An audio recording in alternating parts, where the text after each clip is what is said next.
ധനസ്ഥിതിയിലെ പുരോഗതി. സർ, സംസ്ഥാനം നേരിട്ട ധനഞ്ഞെരുക്കത്തിന് കാരണമെന്താണ്? ഒറ്റ വാക്കിൽ പറഞ്ഞാൽ കേന്ദ്ര അവഗണന പൊടുന്നനെ ഈ സർക്കാരിൻ്റെ കാലത്ത് തുടങ്ങിയതൊന്നുമല്ല. കേരളത്തിൽ നിന്നടക്കം കേന്ദ്രം പിരിച്ചെടുക്കുന്ന നികുതി പണത്തിലെ നമ്മുടെ വിഹിതം കുറയാൻ ആരംഭിച്ചിട്ട് 1/4 നൂറ്റാണ്ടായി.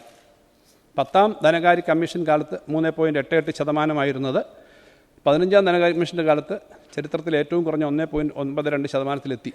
കേന്ദ്ര ധനകമ്മീഷൻ പ്രാദേശിക സർക്കാരുകൾക്ക് അനുവദിക്കുന്ന ഗ്രാൻറ്റിൻ്റെ കാര്യത്തിലും കേരളത്തിൻ്റെ ഓഹരി തുടർച്ചയായി കുറയുകയാണ്. അധികാര വികേന്ദ്രീകരണത്തിൻ്റെ കാര്യത്തിൽ കേരളമാണ് ഒന്നാമതെന്ന് എല്ലാവരും അംഗീകരിക്കുന്നു. പക്ഷേ പദ്ധതി വെട്ടിക്കുറിക്കുകയാണ് ചെയ്യുന്നത്. 12ാം ധനകാര്യ കമ്മീഷൻ കാലത്ത് കേരളത്തിന് തദ്ദേശ സ്വയംഭരണ സ്ഥാപനങ്ങൾക്ക് വിഹിതം 4.54%. 15ാം ധനകാര്യ കമ്മീഷനായപ്പോൾ അത് 2.68%-ആയി കുറഞ്ഞു. സർ, കേന്ദ്രത്തിൽ നിന്നുള്ള നികുതി വിഹിതത്തിൻ്റെ കാര്യം ഇതാണെങ്കിൽ സംസ്ഥാനം പിരിക്കുന്ന തനത് നികുതികളുടെ കാര്യമോ? GST വന്നതോടുകൂടി സ്വന്തം നിലയിൽ നിരക്കുകൾ നിശ്ചയിച്ച് നികുതി പിരിക്കാനുള്ള നമ്മുടെ അധികാരം ഏതാണ്ട് പൂർണ്ണമായും ഇല്ലാതായി. GSTയിൽ നികുതി വരുമാനം കുതിച്ചുയരും എന്നായിരുന്നു പ്രതീക്ഷ. അതുണ്ടായില്ല. നികുതി പിരിവിലെ കുറവ് പരിഹരിക്കാൻ അനുവദിച്ചിരുന്ന GST കോമ്പൻസേഷനും നിലച്ചു. കടമെടുക്കുന്ന സംസ്ഥാനങ്ങളുടെ അവകാശത്തിലേക്ക് വരാം. ധന ഉത്തരവാദിത്വ നിയമത്തിൻ്റെ പേരിൽ സംസ്ഥാനങ്ങളുടെ ധനകമ്മി ആഭ്യന്തര ഉൽപ്പാദനത്തിന് കേവലം 3% നിജപ്പെടുത്തി. കേന്ദ്ര സർക്കാർ ഈ പരിധി നിബന്ധന ഒരിക്കലും പാലിക്കാറില്ല. കേരളത്തിൻ്റെ കാര്യത്തിൽ അനുവദിക്കപ്പെട്ട പരിധികളിൽ നിന്നുപോലും കടമെടുക്കാൻ അനുവദിക്കുന്നില്ല. കിഫ്ബി വായ്പകളും പെൻഷൻ കമ്പനിയുടെ വായ്പകളും പബ്ലിക് അക്കൗണ്ടിലെ നിക്ഷേപവും കടമായി കണക്കാക്കി കേരളത്തിൻ്റെ വായ്പാ പരിധിയിൽ നിന്നും വെട്ടിക്കുറച്ചു എന്ന് മാത്രമല്ല, മുൻകാല പ്രാബല്യത്തോടെ ഇത് വെട്ടിക്കുറയ്ക്കുന്ന സ്ഥിതിയുമുണ്ടായി. സർ, ദേശീയപാത അതോറിറ്റി പോലുള്ള ഏജൻസികൾ എടുക്കുന്ന വായ്പ കേന്ദ്ര സർക്കാരിൻ്റെ വായ്പാ പരിധിയിൽ നിന്നും വെട്ടിക്കുറയ്ക്കാറില്ല എന്നതും കാണണം. കേരളത്തിൻ്റെ ഭരണഘടനാപരമായ അവകാശങ്ങൾ ലംഘിക്കുന്നത് ചൂണ്ടിക്കാണിച്ചുകൊണ്ടാണ് സംസ്ഥാനം സുപ്രീം കോടതിയെ സമീപിച്ചത്. കോടതി കേസിൽ കഴമ്പുണ്ടെന്ന് കണ്ടാണ് സുപ്രീം കോടതി കേസ് ഭരണഘടനാ ബെഞ്ചിന് വിട്ടത്. സർ, ഇന്ത്യയുടെ ഫെഡറൽ ധനഘടനയെ തകർക്കുന്ന കേന്ദ്ര സമീപനത്തിനെതിരെ ബഹുമാനപ്പെട്ട മുഖ്യമന്ത്രിയുടെ നേതൃത്വത്തിൽ ഡൽഹിയിൽ കേരളം സംഘടിപ്പിച്ച പ്രതിരോധത്തിന് വലിയ പ്രതികരണമാണ് ലഭിച്ചത്. സർ, 16ാം ധനകാര്യ കമ്മീഷന് നൽകുന്ന മെമ്മോറാണ്ടവുമായി ബന്ധപ്പെട്ട് തിരുവനന്തപുരത്ത് സംഘടിപ്പിച്ച ധനമന്ത്രിമാരുടെ കോൺക്ലേവിൽ സംസ്ഥാനങ്ങൾക്കിടയിൽ അഭിപ്രായ ഐക്യം ഉണ്ടാക്കാൻ സഹായിച്ചു. കേരളത്തിലെ പ്രതിപക്ഷ നേതാവും കോൺക്ലേവിൽ സംബന്ധിച്ചു. കേരളത്തിൻ്റെ പ്രശ്നങ്ങൾ വളരെ സമഗ്രമായ മെമ്മോറാണ്ടത്തിലൂടെ ധനകമ്മീഷൻ മുന്നിൽ ഉന്നയിച്ചിട്ടുണ്ട്. ഇക്കാര്യത്തിൽ പ്രതിപക്ഷ കക്ഷികൾ ഉൾപ്പെടെ ധനകാര്യ കമ്മീഷന് മുമ്പിൽ യോജിച്ച അഭിപ്രായങ്ങൾ ഉയർത്തി. കമ്മീഷന് മുന്നിൽ സംസ്ഥാനം സമർപ്പിച്ച മെമ്മോറാണ്ടത്തിൻ്റെ ഉള്ളടക്കത്തെ ധനകാര്യ കമ്മീഷൻ ചെയർമാൻ ശ്രീ അരവിന്ദ് പനകാരിയെ അഭിനന്ദിക്കുകയുണ്ടായി. സർ, കേരളത്തിലെ എല്ലാ രാഷ്ട്രീയ കക്ഷികളും ഐക്യത്തോടുകൂടി സംസ്ഥാനത്തോടുള്ള അവഗണനയുടെ പ്രശ്നം ഉന്നയിച്ചിട്ടുണ്ട്. പാർലമെൻറ്റിലും ഈ വിഷയങ്ങൾ ശക്തമായി ഉന്നയിക്കപ്പെടുമെന്ന് കരുതാം. എന്തായാലും 15ാം ധന കമ്മീഷനെ അപേക്ഷിച്ച് വളരെ മെച്ചപ്പെട്ട അവാർഡ് 16ാം കമ്മീഷനിൽ നിന്നും ഉണ്ടാകാം എന്നാണ് കരുതുന്നത്. കാരണം ഇപ്പോഴുള്ളതിൽ കൂടുതൽ വെട്ടിക്കുറവ് ഇനി ഒരു സംസ്ഥാനത്തോടും ചെയ്യാനില്ല. സർ, കേരളത്തിൻ്റെ ധനസ്ഥിതി മെച്ചപ്പെടാനുള്ള കാരണം തനത് നികുതിയേതര വരുമാനം വർദ്ധിപ്പിക്കുന്നതിലുണ്ടായ നേട്ടമാണ്. 2011-12 മുതൽ 15-16 വരെയും 16-17 മുതൽ 20-21 വരെയുമുള്ള മുൻകാലത്തെ അവസ്ഥയുമായി 21-22-22-25 വരെയുള്ള 24-25 വരെയുള്ള ഈ സർക്കാരിൻ്റെ കാലത്തെ കണക്കുകൾ താരതമ്യം ചെയ്താൽ ഇത് വ്യക്തമാവും. സർ, ഈ സർക്കാരിൻ്റെ കാലത്ത് 21-22 മുതൽ 24-25 വരെ വളർച്ച 15.8% ഉയർന്നു. ഇതുതന്നെയാണ് തനത് നികുതിയേതര വരുമാനം ഒരുമിച്ചെടുത്ത് നോക്കിയാലും കാണാനാവുക. സർ, ഈ സർക്കാരിൻ്റെ കാലത്താവട്ടെ നികുതിയേതര വരുമാന വളർച്ച 17.4% ഉയർന്നു. ഈ ഘട്ടത്തിൽ നികുതിദായകരെയും ഉദ്യോഗസ്ഥരെയും അകമഴിഞ്ഞ് അഭിനന്ദിക്കുന്നു. സർ, കേന്ദ്രത്തിൽ നിന്നുള്ള നികുതി വിഹിതത്തിലും ഗ്രാൻറ്റുകളിലും വലിയ തിരിച്ചടിയുണ്ടായിട്ടും ഈ സർക്കാരിൻ്റെ കാലത്ത് റവന്യൂ കമ്മിയും ധനക്കമ്മിയും കടഭാരവും കുറയ്ക്കാൻ കഴിഞ്ഞു. 21-22 2.2% റവന്യൂ കമ്മി. 23-24 അത് 1.58% കുറഞ്ഞു. ഇതേ കാലയളവിൽ ധനക്കമ്മി 4.04% നിന്നും 2.9% കുറഞ്ഞു.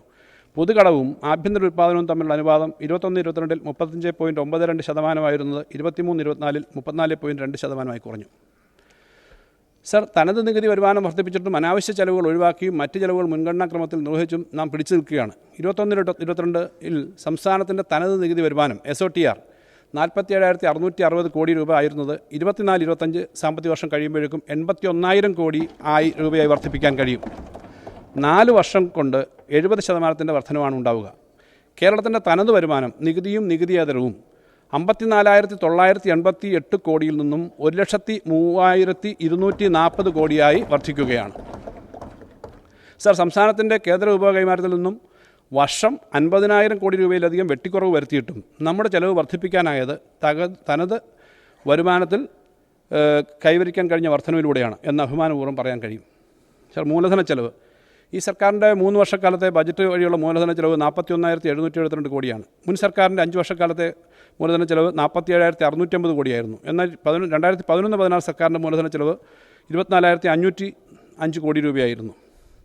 യഥാർത്ഥ മൂലധന ചെലവ്, എഫക്റ്റീവ് ക്യാപിറ്റൽ എക്സ്പെൻഡിച്ചർ. സർ, ബജറ്റിൽ പറയുന്ന മൂലധന ചെലവിന് പുറമെ തദ്ദേശ സ്ഥാപനങ്ങൾ ഉൾപ്പെടെ നടത്തുന്ന മൂലധന ചെലവ് കൂടി കണക്കാക്കിയാൽ ലഭിക്കുന്ന യഥാർത്ഥ മൂലധന ചെലവ് 2022-23, 23-24 വർഷങ്ങളിൽ യഥാക്രമം 21,635 കോടിയും 20,699 കോടിയും ആയിരുന്നു.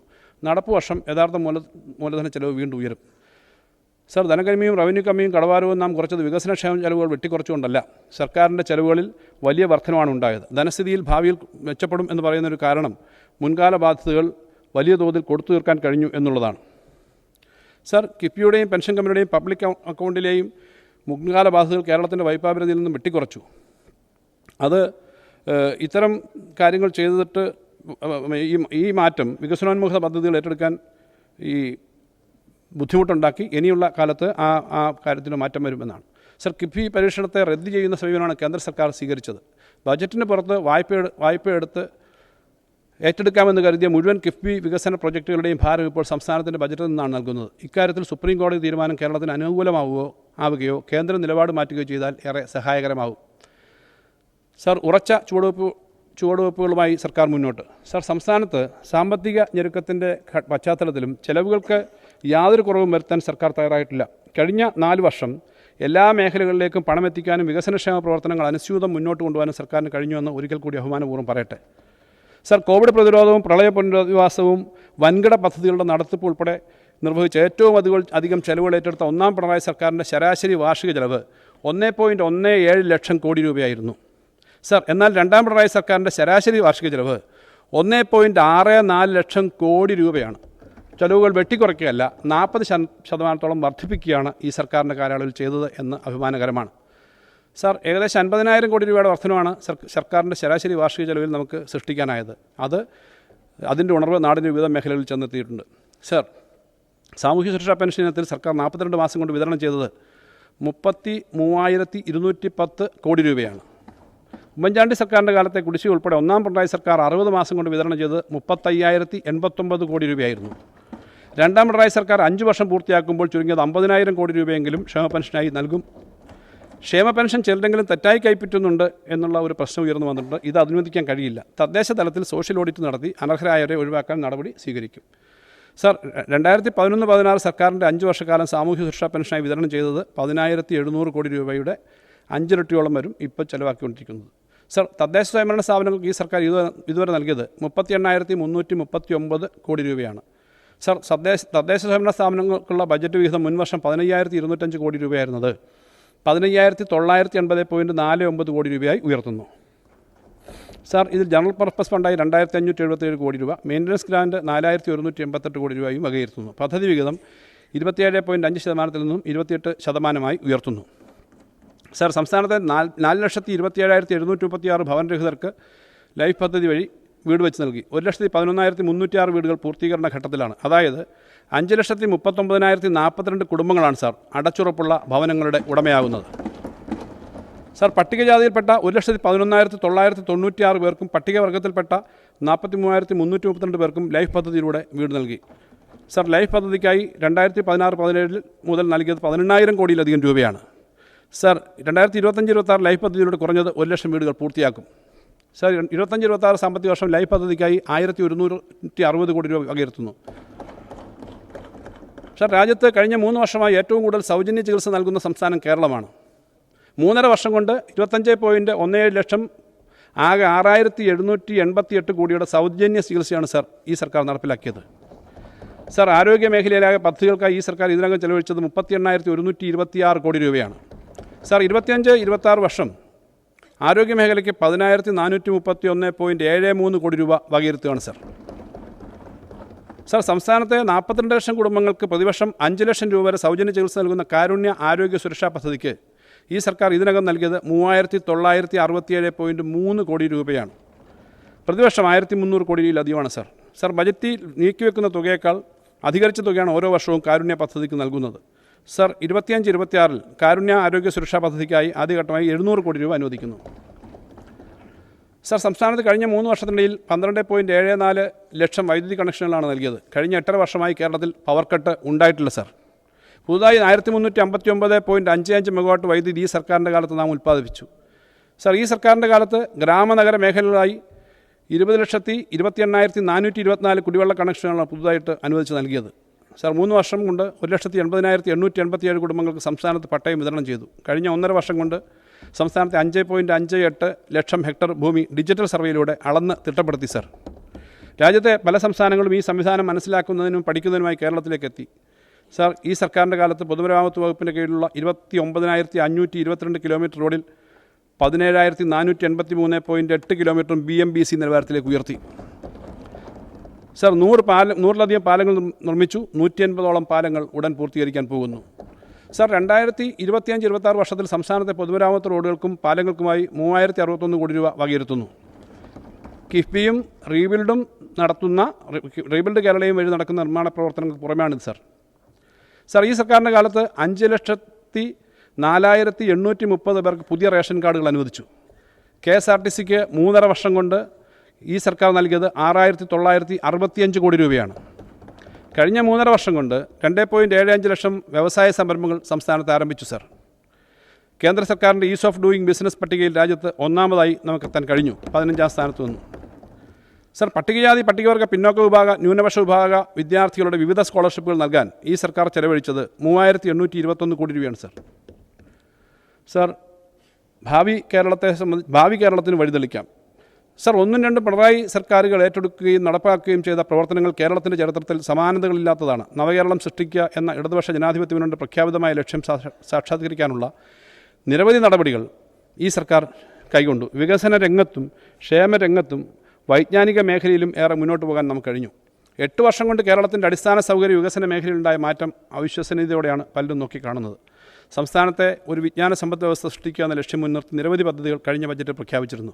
വിഴിഞ്ഞം തുറമുഖവും IT രംഗത്തും വ്യവസായ രംഗത്തും ഉണ്ടായ കുതിപ്പ് നൽകുന്ന സാധ്യതകളെ ഉപയോഗപ്പെടുത്തിയും ഉന്നത വിദ്യാഭ്യാസ ഗവേഷണ മേഖലയെ ശക്തിപ്പെടുത്തിയും ഒരു പുതിയ സാമ്പത്തിക മേഖല സൃഷ്ടിക്കുക എന്ന ലക്ഷ്യത്തിലേക്ക് നാം സഞ്ചരിക്കുകയാണ്. സർ, പുതിയ കേരളത്തിൻ്റെ സൃഷ്ടി സംബന്ധിച്ച് വ്യക്തമായ പദ്ധതി സർക്കാരുണ്ട്. ആമുഖത്തിൽ സൂചിപ്പിച്ചതുപോലെ കേരളത്തിൻ്റെ സാമൂഹ്യ ജീവിതത്തിലും ജനസംഖ്യാ ഘടനയിലും ഉണ്ടാകുന്ന മാറ്റങ്ങളും ലോകമെമ്പാടുമുള്ള ഉണ്ടാകുന്ന മാറ്റങ്ങൾ കേരളീയ പൊതുജീവിതത്തിൽ ചെലുത്തുന്ന സ്വാധീനവും സൂക്ഷ്മമായി മനസ്സിലാക്കിയാണ് നാം വികസന മുൻഗണനകൾ നിശ്ചയിക്കുന്നത്. കേരളത്തെ ഏറ്റവും പ്രധാനപ്പെട്ട ഒരു നിക്ഷേപ ലക്ഷ്യസ്ഥാനമായി മാറ്റുന്നതിനുള്ള സർക്കാരിൻ്റെ കഴിഞ്ഞ 9 വർഷങ്ങളിലെ നിരന്തര പരിശ്രമങ്ങൾ അർഹിച്ച ഗുണഫലങ്ങൾ നൽകുകയാണ്. ആഗോള നിക്ഷേപ തലത്തിൽ കേരളം അതിവേഗം അംഗീകാരം നേടുന്നു. സർ, ദാവോസിലെ വേൾഡ് എക്കണോമിക് ഫോറത്തിൽ സംസ്ഥാനത്തെ പ്രതിനിധീകരിച്ച് മന്ത്രിതല ഉന്നത സമിതി പങ്കെടുത്തത് കേരളത്തിൽ നിക്ഷേപം ആകർഷിക്കുന്നതിന് സഹായകരമായിട്ടുണ്ട്.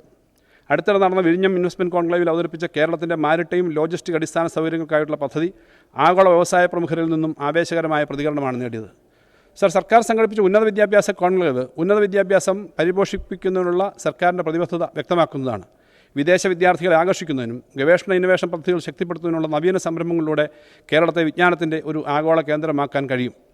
സർ, ഹൃദയഹാരിയായ പ്രകൃതിയും സമാധാനപൂർണ്ണമായ സാമൂഹ്യ അന്തരീക്ഷവും മെച്ചപ്പെട്ട അടിസ്ഥാന സൗകര്യങ്ങളുള്ള കേരളത്തിന് ടൂറിസം മേഖലയിൽ വളരെയേറെ മുന്നേറാനാകും. ലോകത്തെ പ്രധാനപ്പെട്ട ആരോഗ്യ ടൂറിസം ഹബ്ബായി മാറ്റുവാൻ കേരളത്തിന് കഴിയും. ആരോഗ്യ ടൂറിസം പദ്ധതിയുടെ ഭാഗമായി ലോകമെമ്പാടും കേരളത്തിൻ്റെ മേന്മകളെക്കുറിച്ചും ആരോഗ്യരംഗത്തെ സവിശേഷതകളെക്കുറിച്ചും പ്രചരണം നടത്തേണ്ടതുണ്ട്. വിദേശത്തുൾപ്പെടെയുള്ള പ്രചരണ പ്രവർത്തനങ്ങൾക്കും ആരോഗ്യ ടൂറിസം മേഖലയിൽ അടിസ്ഥാന സൗകര്യം വികസിപ്പിച്ച് കേരളത്തെ ഹെൽത്ത് ടൂറിസം ഹബ്ബാക്കുന്നതിനുള്ള പ്രവർത്തനങ്ങൾക്കായി 50 കോടി രൂപ വകയിരുത്തുന്നു. സർ, മികച്ച പദ്ധതികളിലൂടെ കേരളം സാമ്പത്തിക വികസനത്തിൻ്റെ ഒരു പുതിയ ഘട്ടത്തിലേക്ക് കടക്കുകയാണ്. രാജ്യത്തെ തന്നെ മികച്ച സംസ്ഥാനങ്ങളുടെ നേതൃനിരയിൽ എത്തിക്കുന്നതിനുള്ള ഒരു പുതിയ കർമ്മപദ്ധതി രൂപപ്പെടുത്തേണ്ടതുണ്ട്. 4 പ്രധാന ആശയങ്ങളെ അടിസ്ഥാനമാക്കിയാണ് ഈ പദ്ധതി രൂപപ്പെടുത്തുന്നത്. 1. പരിസ്ഥിതി സംരക്ഷിച്ചുകൊണ്ടുള്ള സർക്കാരിൻ്റെ പ്രതിബദ്ധതാപൂർണ്ണമായ സമീപനത്തിനും അന്താരാഷ്ട്ര തലത്തിലുള്ള സുസ്ഥിര ഭരണരീതികൾക്കും അനുസൃതമായി കേരളം ശ്രദ്ധ നൽകേണ്ട മേഖലകൾ: ഇൻഫർമേഷൻ ടെക്നോളജി, MSMEകൾ, സ്റ്റാർട്ടപ്പുകൾ, ടൂറിസം, ഹോസ്പിറ്റാലിറ്റി, ആയുർവേദം ഉൾപ്പെടെയുള്ള ആരോഗ്യ സൗഖ്യ മേഖലകൾ, മെഡിക്കൽ ഉപകരണങ്ങൾ, ലോജിസ്റ്റിക്, ഇലക്ട്രിക് വാഹനങ്ങൾ, ന്യൂട്രാസ്യൂട്ടിക്കൽസ്, കായികം തുടങ്ങിയ മേഖലകൾ, മറ്റ് വിജ്ഞാനാധിഷ്ഠിത മേഖലകൾ എന്നിവയും ഇതിൽ ഉൾപ്പെടുന്നു. 2. സർക്കാർ വകുപ്പുകളുടെയും പൊതുമേഖലാ സ്ഥാപനങ്ങളുടെയും തദ്ദേശ സ്വയംഭരണ സ്ഥാപനങ്ങളുടെയും കൈവശമുള്ള ഭൂമി ഉൾപ്പെടെയുള്ളവ നിക്ഷേപങ്ങൾക്കായി പ്രയോജനപ്പെടുത്തുക. കേരളത്തിൽ നിക്ഷേപങ്ങൾ നടത്തുന്നതിനുള്ള ഒരു തടസ്സം ഉയർന്ന ഭൂമി വിലയും ലഭ്യതക്കുറവുമാണെന്ന് പൊതുവെ വിലയിരുത്താറുണ്ട്. ഭൂമി കണ്ടെത്തുന്നതിനുള്ള ബുദ്ധിമുട്ടുകൾ കാരണം ഒരു നിക്ഷേപകനും കേരളത്തിൽ നിക്ഷേപം നടത്തുന്നതിൽ നിന്ന് പിന്തിരിയില്ല എന്ന് സർക്കാർ ഉറപ്പുവരുത്തും. 3. നിക്ഷേപകർക്ക് ആത്മവിശ്വാസം നൽകൽ. മുൻ ബജറ്റ് പ്രസംഗങ്ങളിൽ വ്യവസായ മാനദണ്ഡങ്ങൾക്കനുസൃതമായ വിവിധ നിക്ഷേപധന സഹായ മാർഗ്ഗങ്ങൾ നൽകുന്നതിനുള്ള നിർദ്ദേശങ്ങൾ പ്രഖ്യാപിച്ചിരുന്നു. ഇതിൽ കേരള ഫിനാൻഷ്യൽ കോർപ്പറേഷന് കീഴിലെ വെഞ്ചർ ഫണ്ടും കിഫ്ബിയുടെ അസോസിയേറ്റ് കമ്പനിയായ കിഫ്എംഎൽ വഴിയുള്ള ഇതര നിക്ഷേപ ഫണ്ടും ഉൾപ്പെടും. ഇത്തരം സ്ഥാപനങ്ങൾ വഴി വിവിധ വ്യവസായ സൗഹൃദ നിക്ഷേപ സഹായ പദ്ധതികൾ നടപ്പിലാക്കും. 4. നിക്ഷേപ സൗഹൃദ നയങ്ങളുടെ രൂപീകരണം. നിക്ഷേപ സൗഹൃദ അന്തരീക്ഷം മെച്ചപ്പെടുത്തുന്നതിനായി സർക്കാർ വിവിധ മേഖലകളിൽ നയം രൂപീകരിച്ചിട്ടുണ്ട്. ചില മേഖലകളുമായി ബന്ധപ്പെട്ട് നയരൂപീകരണം പൂർത്തീകരണ ഘട്ടത്തിലാണ്. കിൻഫ്രയുടെയും KSIDCയുടെയും വ്യവസായ ഭൂമി വിനിയോഗിക്കുന്നത് സംബന്ധിച്ച നിബന്ധനകൾ നിക്ഷേപ സൗഹൃദമായി വ്യവസായ വകുപ്പ് പരിഷ്കരിച്ചു കഴിഞ്ഞു. സാർ, മുകളിൽ സൂചിപ്പിച്ച നയ സമീപനങ്ങൾക്ക് അനുസൃതമായി നമുക്ക് വികസിപ്പിക്കാൻ കഴിയുന്ന പദ്ധതികൾ ചിലത് സൂചിപ്പിക്കാം. 1. വിഴിഞ്ഞം കൊല്ലം പുനലൂർ വികസന ത്രികോണം. 2. വെസ്റ്റ് കോസ്റ്റ് കനാലിൻ്റെ സ്വാധീന മേഖലയിലൂടെ സാമ്പത്തിക വികസനം. 3. തീരദേശ ഹൈവേയോട് ചേർന്നുള്ള സാമ്പത്തിക മേഖലകളുടെ വികസനം. 4. തിരുവനന്തപുരം ഔട്ടർ ഏരിയ വളർച്ച ഇടനാഴി. 5. ഗ്ലോബൽ കേപ്പബിലിറ്റി സെൻറ്ററുകൾ. 6. IT പാർക്കുകളും IT ഇടനാഴികളും. സാർ, വിഴിഞ്ഞം കൊല്ലം പുനലൂർ വികസന ത്രികോണം ലോകത്തെ പ്രധാന ട്രാൻസ്ഷിപ്മെൻറ്റ് ഹബ് തുറമുഖങ്ങളായ സിംഗപ്പൂർ, റോട്ടർഡാം, ദുബായ് എന്നിവയുടെ മാതൃകയിൽ വിഴിഞ്ഞത്തെ ഒരു ട്രാൻസ്ഷിപ്മെൻറ്റ് കേന്ദ്രത്തിനപ്പുറം ബൃഹത്തായ കയറ്റുമതി ഇറക്കുമതി തുറമുഖമായി മാറ്റുക എന്നുള്ളതാണ് നമ്മുടെ ആത്യന്തിക ലക്ഷ്യം. സാർ, ഈ സങ്കല്പത്തിനനുസൃതമായി വിഴിഞ്ഞം കൊല്ലം പുനലൂർ വളർച്ചാ ത്രികോണം VKPGT എന്ന പുതിയ പദ്ധതി പ്രഖ്യാപിക്കുകയാണ്. NH 66, പുതിയ ഗ്രീൻഫീൽഡ് NH 744, നിലവിലുള്ള കൊല്ലം കൊട്ടാരക്കര ചെങ്കോട്ട NH 744, MC റോഡ്, മലയോര തീരദേശ ഹൈവേകൾ, തിരുവനന്തപുരം കൊല്ലം റെയിൽപാത, കൊല്ലം ചെങ്കോട്ട റെയിൽപാത എന്നിങ്ങനെ നമ്മുടെ പ്രധാന ഗതാഗത ഇടനാഴികൾക്ക് ശക്തിപ്പെടുത്തുന്നതിന് ഈ പദ്ധതി കാരണമാവും. വികസന ത്രികോണ മേഖലകളുടനീളം വിവിധോദ്ദേശ പാർക്കുകൾ, ഉൽപ്പാദന കേന്ദ്രങ്ങൾ, സംഭരണ സൗകര്യങ്ങൾ, സംസ്കരണ യൂണിറ്റുകൾ, അസംബ്ലിംഗ് യൂണിറ്റുകൾ, കയറ്റിറക്ക് കേന്ദ്രങ്ങൾ എന്നിവ സ്ഥാപിക്കുന്നത് പദ്ധതിയിൽപ്പെടുന്നു. ഇടനാഴിക്ക് സമീപസ്ഥങ്ങളായ പ്രദേശങ്ങളെ തിരഞ്ഞെടുത്ത് പൊതു സ്വകാര്യ SPV മാർഗ്ഗങ്ങളിലൂടെ വികസിപ്പിക്കും. പദ്ധതി നിർവഹണം ഉറപ്പാക്കുന്നതിനായി ഒരു SPV രൂപീകരിച്ച് ഭൂവികസന നിക്ഷേപങ്ങളും ശക്തിപ്പെടുത്തും. നേരിട്ടുള്ള ഭൂമി വാങ്ങലിനായി 1000 കോടി രൂപ കിഫ്ബി വഴി വിനിയോഗിക്കും. സർ, വ്യവസായങ്ങൾ സ്ഥാപിക്കുന്നതിനുള്ള ഭൂമി വാങ്ങുന്നതിനും വിൽക്കുന്നതിനും ലീസ് ചെയ്യുന്നതിനും സഹായിക്കുന്ന click Kerala land bank for industrial corridor development എന്ന ഒരു പോർട്ടൽ ആരംഭിക്കാൻ സർക്കാർ ഉദ്ദേശിക്കുന്നു. സർ, വെസ്റ്റ് കോസ്റ്റ് കനാലിൻ്റെ സ്വാധീന മേഖലയിലുള്ള സാമ്പത്തിക വികസനം. സർ, കേരള സംസ്ഥാനത്ത് ആകെ 1800 കിലോമീറ്ററോളം നീളത്തിലുള്ള ഉൾനാടൻ ജലഗതാഗത മാർഗ്ഗങ്ങളുണ്ട്. ഇതിൽ നാഡീരേഖയായി വർത്തിക്കുന്നതാണ് Kovalam, Nileshwaram, west coast canal. ഉൾനാടൻ ജലപാതകളിലൂടെ വിനോദസഞ്ചാരം, ജലഗതാഗതം, ചരക്ക് നീക്കം എന്നിവയ്ക്കുള്ള സാധ്യതകൾ പരമാവധി ഉപയോഗപ്പെടുത്തുന്നതിനായി കോവളത്തിനും ബേക്കലിനും ഇടയിലുള്ള ഉൾനാടൻ ജലപാതയുടെ സമ്പൂർണ്ണമായ പുനരുജ്ജീവനവും വികസനവും സർക്കാർ ലക്ഷ്യമിടുന്നു. ഈ പ്രവർത്തനങ്ങളെല്ലാം 2026 കൂടി പൂർത്തിയാക്കാൻ ഉദ്ദേശിക്കുന്നു. വലിയ നിക്ഷേപങ്ങൾ ആവശ്യമുള്ള വികസന പ്രവർത്തനങ്ങളായി കിഫ്ബി 500 കോടി രൂപ ഈ വർഷം മാറ്റിവെക്കും. സർ, ആദ്യഘട്ടത്തിൽ വെസ്റ്റ് കോസ്റ്റ് കനാലിൻ്റെ ആക്കുളം കൊല്ലം റീച്ചിൻ്റെ സ്വാധീന മേഖലയിൽ വരുന്ന 15.115 ഹെക്ടർ സ്ഥലം ഏറ്റെടുക്കുന്നതിന് സർക്കാർ അനുമതി നൽകിയിട്ടുണ്ട്. ഇവിടെ കാർഷിക വിനോദസഞ്ചാര കേന്ദ്രം, വ്യത്യസ്ത വിനോദസഞ്ചാര ഉൽപ്പന്നങ്ങൾ, സംയോജിത മത്സ്യപ്പാർക്ക്, കായൽ വിനോദസഞ്ചാരം, ബോട്ട് നിർമ്മാണ റിപ്പയർ യൂണിറ്റ് എന്നിങ്ങനെ 5 വികസന മേഖലകൾ സ്ഥാപിക്കുന്നതിന് ഉദ്ദേശിക്കുന്നു. മണ്ണാറം പാറ കല്ലായി റീച്ച് പ്രദേശത്തെ 17.56 ഹെക്ടർ സ്ഥലം വികസന മേഖല സൃഷ്ടിക്കുന്നതിനായി ഏറ്റെടുക്കും. തീരദേശ ഹൈവേയോട് ചേർന്നുള്ള സാമ്പത്തിക മേഖലകളുടെ വികസനം. സർ, തീരദേശ ഹൈവേ തിരുവനന്തപുരത്തെ പൂവാറിൽ നിന്നും കാസർഗോഡ് ജില്ലയിലെ തലപ്പാടി വരെ വ്യാപിച്ചു കിടക്കുന്നതും കൊല്ലം, വിഴിഞ്ഞം, വല്ലാർപാടം തുടങ്ങിയ പ്രധാന തുറമുഖങ്ങളുമായി ബന്ധിച്ചിട്ടുള്ളതാണ്. തീരദേശ ഹൈവേ കടന്നുപോകുന്ന 8 തീരദേശ ജില്ലകളിൽ കണ്ടെത്തിയിട്ടുള്ള 181 ഏക്കർ വിസ്തീർണമുള്ള 68 ലാൻഡ് പാഴ്സലുകളുടെ ഏറ്റെടുക്കൽ നടപടികൾ പുരോഗമിച്ചു വരികയാണ്.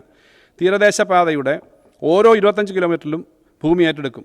സ്വകാര്യ നിക്ഷേപത്തോടെ തീരദേശ ഹൈവേ ഭാഗങ്ങളിൽ ബീച്ച് പ്രൊമനേഡുകൾ, സൈക്ലിംഗ് ട്രാക്കുകൾ, ടൂറിസ്റ്റ് ഫെസിലിറ്റേഷൻ അമ്യൂണിറ്റീസ്, നടപ്പാതകൾ, EV ചാർജിംഗ് സ്റ്റേഷനുകൾ, ഹൈഡ്രജൻ റീഫ്യൂവലിംഗ് സ്റ്റേഷനുകൾ എന്നിവ സ്ഥാപിക്കും. Sir, outer area growth corridor. 63 kilometre ദൈർഘ്യമുള്ള ഔട്ടർ റിംഗ് റോഡ് വിഴിഞ്ഞം തുറമുഖത്തെ നാവായിക്കുളവുമായി ബന്ധിപ്പിച്ച് നാഷണൽ ഹൈവേ 66 ചേരും. ഈ പദ്ധതി പ്രയോജനപ്പെടുത്തുന്നതിന് ഔട്ടർ റിംഗ് റോഡിൻ്റെ ഇരുവശങ്ങളിലുമുള്ള 2.5 കിലോമീറ്റർ മേഖലയിലെ outer ring road growth corridor പദ്ധതി OAGC ഒരു മാസ്റ്റർ ഡെവലപ്മെൻറ്റ് പ്ലാനായി വിഭാവനം ചെയ്യുന്നു. സർ, എല്ലാ ആധുനിക സാമൂഹിക അടിസ്ഥാന സൗകര്യങ്ങളോടും കൂടിയ സാശ്രയ ടൗൺഷിപ്പ് ശ്രേണിയായാണ് OAGC രൂപകൽപ്പന ചെയ്യുന്നത്. വിഴിഞ്ഞം, കോവളം, കാട്ടാക്കട, നെടുമങ്ങാട്, വെമ്പായം, കിളിമാനൂർ, കല്ലമ്പലം എന്നിവിടങ്ങളിൽ പ്രധാന എക്കണോമിക് നോഡുകൾ വിഭാവനം ചെയ്യുന്നു. ഓരോ നോഡും സാമ്പത്തിക മേഖലകളായി വികസിപ്പിക്കുന്നതായിരിക്കും. ഈ പ്രദേശങ്ങളുടെ വികസനത്തിനുള്ള ഭൂമി ലാൻഡ് പൂളിംഗ് അടക്കമുള്ള പദ്ധതികളിലൂടെ ലഭ്യമാക്കും. സർ, ഗ്ലോബൽ കേപ്പബിലിറ്റി സെൻറ്ററുകൾ. സർ, ആഗോളതലത്തിൽ ബഹുരാഷ്ട്ര കോർപ്പറേഷനുകൾക്ക് നൂതനത്വവും വികസന മികവും പ്രദാനം ചെയ്യുന്ന നിർണായക ഘടകങ്ങളായി ഗ്ലോബൽ കേപ്പബിലിറ്റി സെൻറ്ററുകൾ GCCs ഉയർന്നു വന്നു കഴിഞ്ഞു. Research and development, advanced analytics, product management, digital transformation തുടങ്ങിയ ഉയർന്ന സേവനമുള്ള മൂല്യങ്ങൾ പ്രോത്സാഹിപ്പിക്കുന്ന നിർണായക കേന്ദ്രങ്ങളാണ് GCCSകൾ.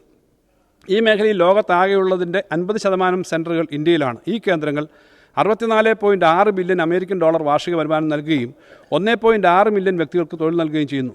കേരളത്തിന് GCC നിക്ഷേപങ്ങളുടെ പ്രധാന കേന്ദ്രമായി തീരാൻ കഴിയും. യുവതലമുറയ്ക്ക് പ്രത്യേകിച്ച് STEM science, technology, engineering and mathematics മേഖലയിലെ ബിരുദധാരികളടക്കമുള്ള ആധുനിക സാങ്കേതിക വിദ്യകളും ആഗോള ബിസിനസ് രീതികളും പരിചയപ്പെടുത്തി തൊഴിൽ ലഭ്യമാക്കാൻ GCCകൾ കഴിയും.